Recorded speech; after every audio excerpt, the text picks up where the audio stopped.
Ivongo fonela Ken Mandevuga apile mposto. Diego Garo uzava mapundu kugotsi na nkoma upfu kuti zinthu ziyaziya zinenge zatanga futhi. Update isu akeka masako Ivongo chinja status.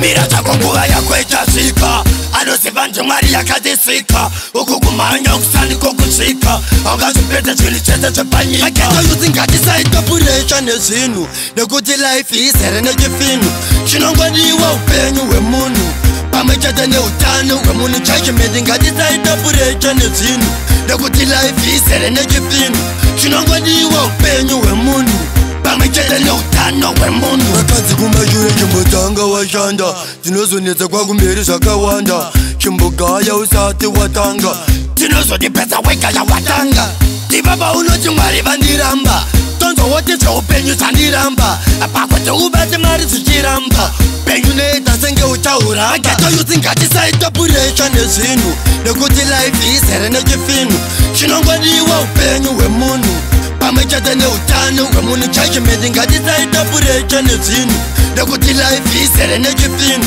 chinongodiwa upenyu hwemunhu pamwe chete neutano hwemunhu zvinhu zvakaoma chimbobvunzaini sandinyore kusvika pasi kaini ndakabva kure ndakatanga nechihwindi pare zvino kuholide kulandani kuchitipinda zvinhu zvanga zvakaoma ajaiwana kana yekurova ngoma takaramba takashinga kurova ngoma tairwadza fanika tiri muboma aketoizingamasayitopuresha nezvinhu nekuti life izere nechifinu chinongodiwa upenyu hwemunhu pamwe chete neutano hwemunhu chachimedi ngatisayitopuresha nezvinhu nekuti life izere nechifinu chinongodiwa upenyu hwemunhu pamwe chete neutano hwemunhu vakadzi kumashure chimbotanga washanda dzinozonetsa kwakumberi zvakawanda chimbogaya usati watanga dzinozodipedza wegaya watanga ndibaba unoti mwari vandiramba tonzowoti zveupenyu zvandiramba pakwete ubate mari zvichiramba penyu neita senge utaura aketoyuzingatisayitopuresha nezvinhu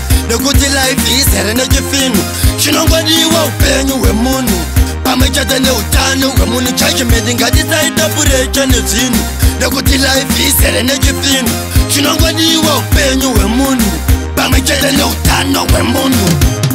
Ivongo fonela Ken Mandevuga apile mposto.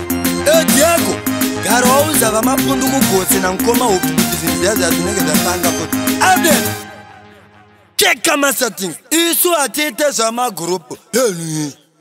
Zim Daily Upload.